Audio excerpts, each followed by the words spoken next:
We are at the end of chapter 28 of A Course in Miracles. This chapter is called The Undoing of Fear. And the last section is called the Ark of Safety. And that was the original title of this section in Helen's handwritten notebooks in which she took down the course. So nothing has been altered in this section that we're going to read. We're reading from the Foundation for Inner Peace, 3rd edition.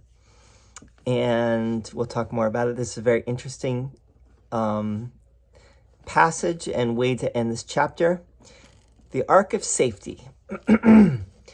God asks for nothing, and his Son, like him, need ask for nothing, for there is no lack in him. An empty space, a little gap, would be a lack, and it is only there that he could want for something he has not. A space where God is not, a gap between the Father and the Son, is not the will of either, who have promised to be one.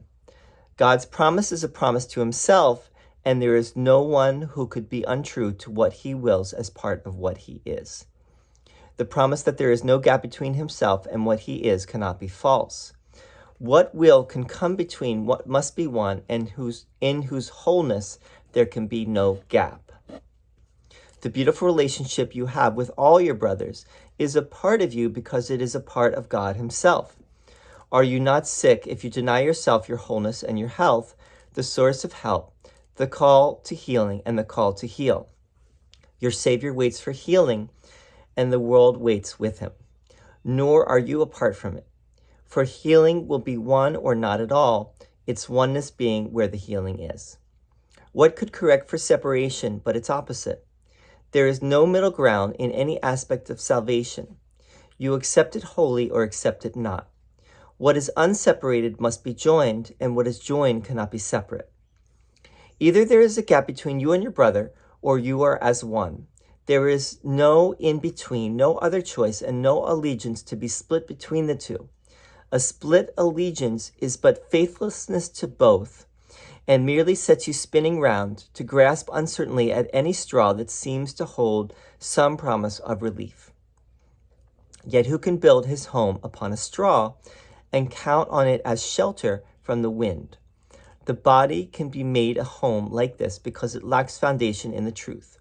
And yet because it does, it can be seen as not your home, but merely as an aid to help you reach the home where God abides.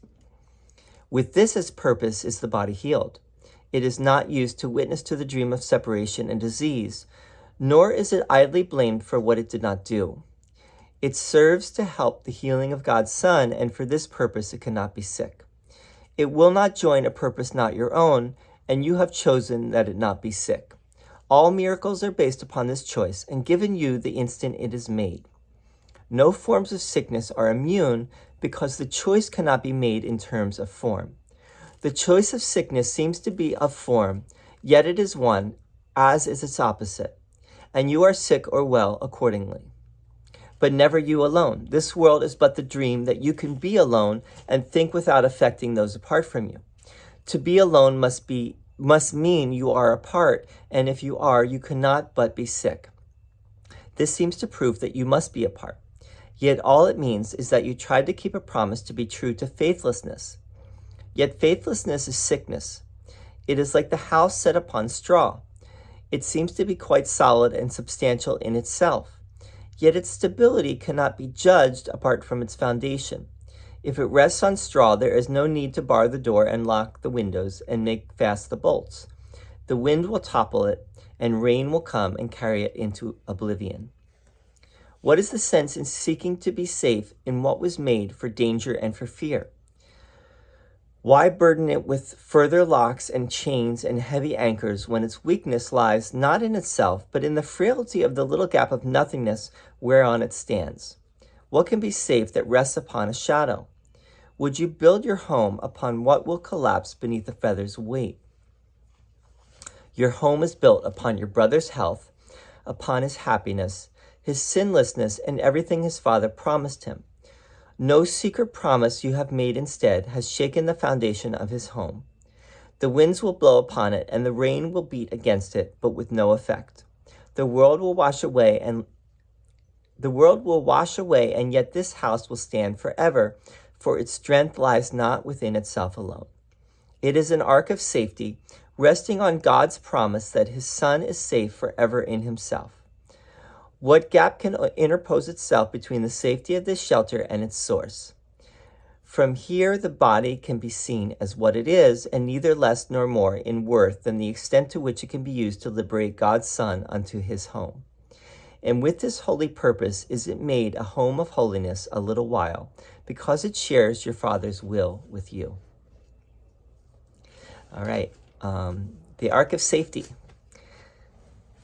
There's a lot in this passage. We're going to go through it paragraph by paragraph. Let me just read this one. A couple sentences here that I think put in simple terms what it is, right? That we can all maybe agree upon, and it makes sense. Your home is built upon your brother's health, upon his happiness, his sinlessness, and everything his Father promised him. No secret promise you have made instead has shaken the foundation of his home. Okay, so his home really is your home, right? Your home is built upon your brother's health, his happiness, his sinlessness, and everything his Father promised him. Your brother is no different than you. We are all one, right? We are all one of one mind. Maybe not of one body. On the looking at externals, we all have different bodies. Things look different on the surface, right? Things look very different. But we all share the same mind, and we all have the same interest, abiding interest, deep interest in returning home once again. All right, so there's a lot going on here. There's the two big references in this passage obviously are to the story of Noah and Noah's Ark, right? Which we could read that story. It's a fascinating story. We all read it probably or heard it as kids, but we never probably read it word for word as it is in the Bible in Genesis. And it if you read it as an adult, you see so much more. And also if you read it in Hebrew, you see a lot as well. We're not going to do that right now. I might at one point do some of the stories from the Bible in Hebrew and English, and I think it would be really interesting to do that. But for right now, we have the Ark, right? That's one reference. And then we have this thing that first is in Mark. If you believe that Mark was the first gospel, not everyone agrees about that, but critical scholars of the New Testament, most scholars agree that Mark was the first gospel, and that Luke and Matthew probably, almost certainly, copied Mark. And then probably John had all the three previous, Mark, Matthew, and Luke, which are called the Synoptic Gospels, and John used that gospel to write his gospel. Now, there might have been other sources. There might have been oral traditions as well. We don't know. No one really knows. No. But let's read the passage. If it was first in Mark, let's read Mark's passage.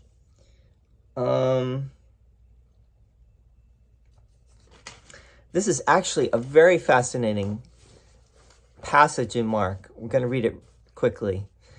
But you'll see why this is such a fascinating passage in chapter 4 of Mark.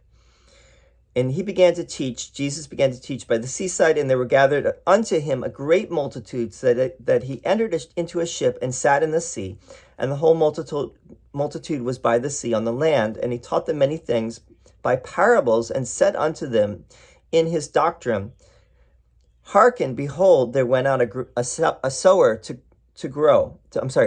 sow. And it came to pass, as he sowed, some fell by the wayside, and the fowls of the air came and devoured it up. And some fell on stony ground, where it had not much earth, and immediately it sprang up, because it had no depth of earth. But when the sun was up, it was scorched, and because it had no root, it withered away. And some fell among thorns, and the thorns grew up and choked it, and it yielded no fruit. and other fell on good ground and did yield fruit that sprang up and increased and brought forth some 30 and some 60 and some 100. And he said unto them, Jesus said to the multitude, he that hath ears to hear, let him hear. This is the King James Version I'm reading. And when he was alone, they that were about him with the 12 asked him the parable. So the apostles, the 12 apostles, and the disciples of Jesus asked him about this parable. And he said unto them, unto you it is given to know the mystery of the kingdom of God, but unto them that are without, all these things are done in parables, that seeing they may see and not perceive, and hearing they may hear and not understand, lest at any time they should be converted, and their sins should be forgiven them. Wow, that's fascinating, because Jesus seems to be saying that only those in the inner circle, the apostles and the disciples, will really understand what he's saying, and otherwise he speaks in parables so that people will not understand him. And he said unto them, know ye not this parable? And how then will ye know all parables? The sower soweth the word. And these are they by the wayside where the word is sown, but when they have heard, Satan cometh immediately and taketh away the word that was sown in their hearts. And these are they likewise which are sown on stony ground, who when they have heard the word, immediately receive it with gladness, and have no root in themselves, and so endure but for a time. Afterward, when affliction or persecution ariseth for the word's sake, immediately they are offended. And these are they which are grown among thorns, such as hear the word, and the cares of this world, and the deceitfulness of riches, and the lust of other things entering in, choke the word, and it becometh unfruitful. And these are they which are sown on good ground, such as hear the word and receive it, and bring forth fruit, some 30-fold, some 60, and some 100. That's one thing. Okay, now let's read the passage in Matthew real quickly. And everyone who hears these words of mine and does not do them will be like a foolish man who built his house upon the sand, and the rain fell, and the floods came, and the winds blew and beat against the house, and it fell, and great was the fall of it. So Jesus does not mention there straw. He does mention it here in the Ark of Safety passage in the course. So why does he mention straw and not sand is one question. The other reference obviously is to the house built upon the rock, which is not mentioned there. And then the church that is built upon the rock, which is Peter, right? Jesus says to Peter, after he rebukes him, he says, get behind me, Satan. After Peter had said, I forget if he said the Messiah or the Son of God, but then Jesus says, I'm going to have to die. I'm going to be crucified. And Peter protests, and Jesus says, get behind me, Satan. And in one of the Gospels, I forget which one, possibly Luke, Jesus then says, Peter, on you I will build my church. You are the rock, and Peter means rock. Cephas is what it is. Cephas or Kephas or Cephas, however you say it. It's an Aramaic word meaning rock. In Hebrew, it is, what would it be? I'm forgetting. It's Petra in Latin or Greek. Someone help me out with that. But Peter was not a word before this. This is like a nickname that his name is actually Simon. And this is a nickname that Jesus gives him. He calls him the rock or Rocky. And you are the rock on which I will build my church, right? So that's a little, the background for this passage, right? Some of the biblical references. Let's read a little bit of it. God asked for nothing, and his son like him need ask for nothing.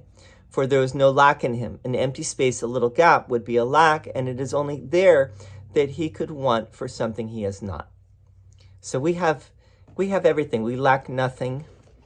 And when we when we get to that place of lack or limitation in our mind, we are following the ego. A space where God is not a gap between the Father and the Son is not the will of either, who have promised to be one. This is in the last section about the promise that God made to us and we made to God. God's promise is a promise to himself, and there is no one who could be untrue to what he wills as part of what he is. The promise that there is no gap between himself and what he is cannot be false. What will can come between what must be one, and whose wholeness there can be no gap. So there's no gap, right? There's no separation. The separation from God never happened. It's a tiny mad idea that that is just a crazy thought, an impossible thought. The beautiful relationship you have with all your brothers is a part of you because it is a part of God himself. The beautiful relationship, right? Are you not sick if you deny yourself your wholeness and your health? Heal, wholeness, health, they all have the same root, actually. Okay. Are you not sick if you deny yourself your wholeness and your health, the source of help, the call to healing, and the call to heal? Your Savior waits for healing, and the world waits with him, nor are you apart from it.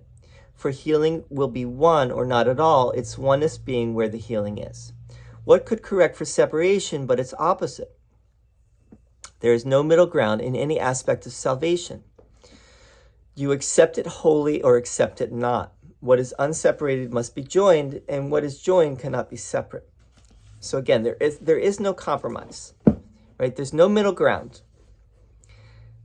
And ground is an important word here, right? There is no middle ground. There is no gap. There's no, it's either one or the other. There's either separation or there's not. Our problem is that we want to have both, right? We have an ambivalence. We are not wholly consistent. Sometimes we want separation, sometimes we don't, right? We keep wavering. Our minds are fickle, and Jesus is wanting to help us to be consistently in that place of there is no separation, right? The Atonement Principle. Consistent in the acceptance of the Atonement Principle. Either there is a gap between you and your brother, or you are as one. There is no in-between, no other choice, and no allegiance to be split between the two. A split allegiance is but faithlessness to both, and merely sets you spinning round to grasp uncertainly at any straw that seems to hold some promise of relief. So if you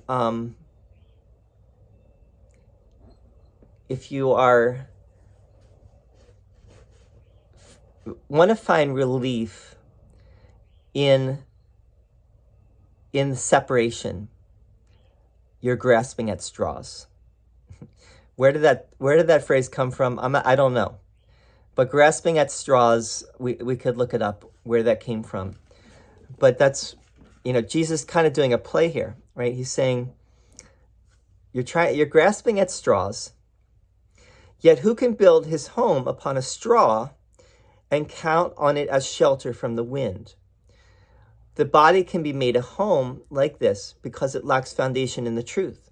And yet because it does, it can be seen as not your home, but merely as an aid to help you reach the home where God abides. So seen through the eyes of the ego, our body is like that house built on straws, right? The body is a very flimsy thing, subject to sickness and death, subject to all the negative things that the flesh is heir to, anger and attack and et cetera, all these things. But if seen through the eyes or with the vision of the Holy Spirit and with Jesus, what does the body become? The body becomes merely a communication device or a way to share love and forgiveness with all your brothers, right? The body is not in the way. Otherwise, it is in the way, right? If seen through the thought system of the ego, it is in the way. It is a house built on straw. But if seen through the vision of Jesus and the Holy Spirit, the body is able to fulfill the function of the mind that is directing the body, which is the function of forgiveness. With this as purpose is the body healed. It is not used to witness to the dream of separation and disease. Nor is it idly blamed for what it did not do. It serves to help the healing of God's Son, and for this purpose it cannot be sick. All right, now this does not mean the body cannot be sick, actually, even though that seems to be what Jesus is saying. What he's saying really is, even if the body is sick, as long as it's fulfilling that function of sharing love and forgiveness, it's not really sick, right? Because it is serving its purpose, right? All miracles are based upon this choice and given you the instant it is made. No forms of sickness are immune because the choice cannot be made in terms of form. The choice of sickness seems to be a form, yet it is one as is its opposite, and you are sick or well accordingly. So sickness is in the mind, right? Sickness and health are all in our minds, not in the body, right? And I think that's where a lot of people, even course students, make a mistake. You can't look to the body. If someone is sick, that doesn't mean that they are, somehow they are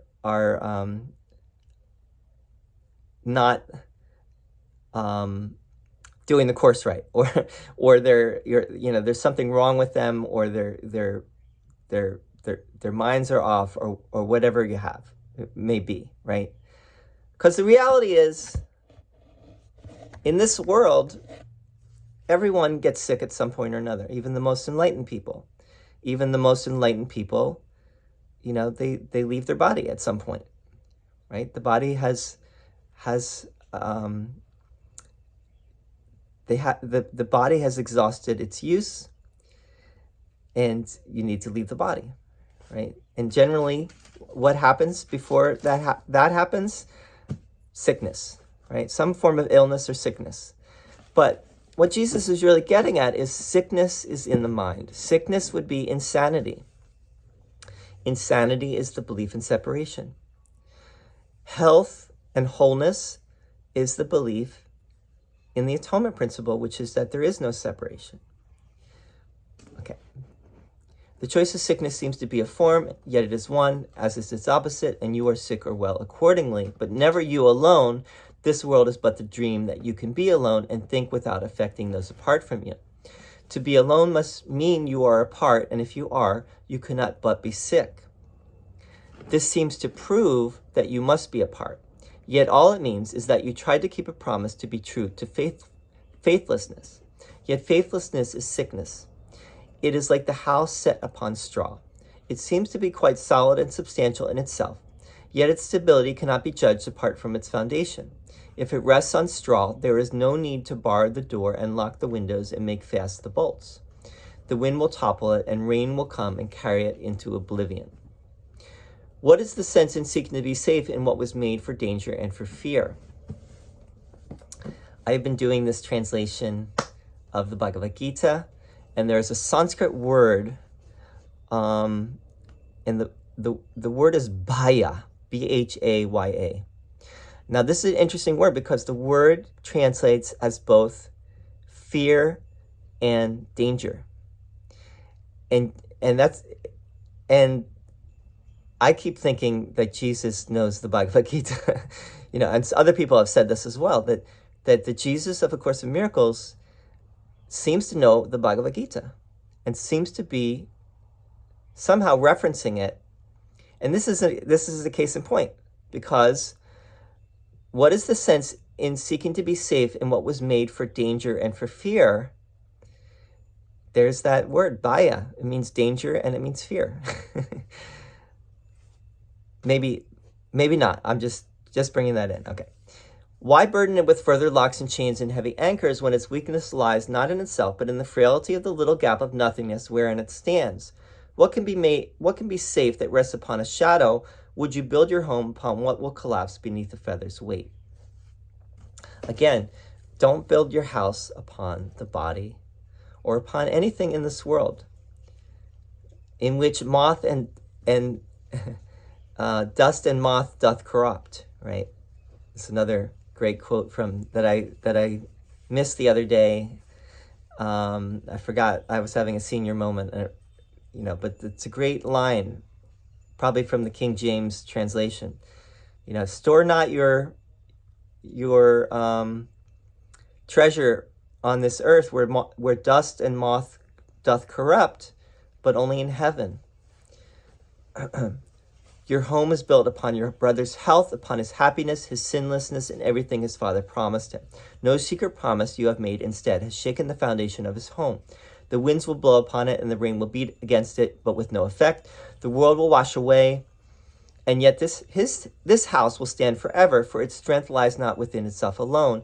It is an ark of safety, resting on God's promise that his Son is safe forever in himself. What gap can interpose itself between the safety of this shelter and its source? From here, the body can be seen as what it is, and neither less nor more in worth than the extent to which it can be used to liberate God's Son unto his home. And with this holy purpose is it made a home of holiness a little while, because it shares your Father's will with you. So the body, again, Jesus has been talking about the body. The body, the body ultimately is going to go, right? It's not permanent. Nothing in this world is permanent. Nothing in the world of duality. Our true ark, the ark of safety, is only in that understanding that God, as love, is the only reality, right? That is our only reality. Nothing else truly exists. Everything is passing away. But as long as we're here, or we seem to be here, and as long as we seem to have this body, we can use the body as a way to share the truth with others, to share love and forgiveness and the healing message with others. I really should end on that note. Because that's what we're doing, right? We're trying to do that. We're trying to share the love with our bodies. Anything else doesn't really make sense. To use the body for any other purpose. We're trying to become consistent in that purpose of using our body only for the purpose of love, forgiveness, healing, and restoring our mind back to the oneness and the wholeness that is our home. And really, it comes down to the resurrection of the Son of God, which is what we all are, right? God only has one Son, and we are all it. and this is the resurrection of the Son of God. Chapter 29 is called The Awakening, and I'll see you there soon. Thank you so much for listening. Always feel free to leave a comment. Thank you.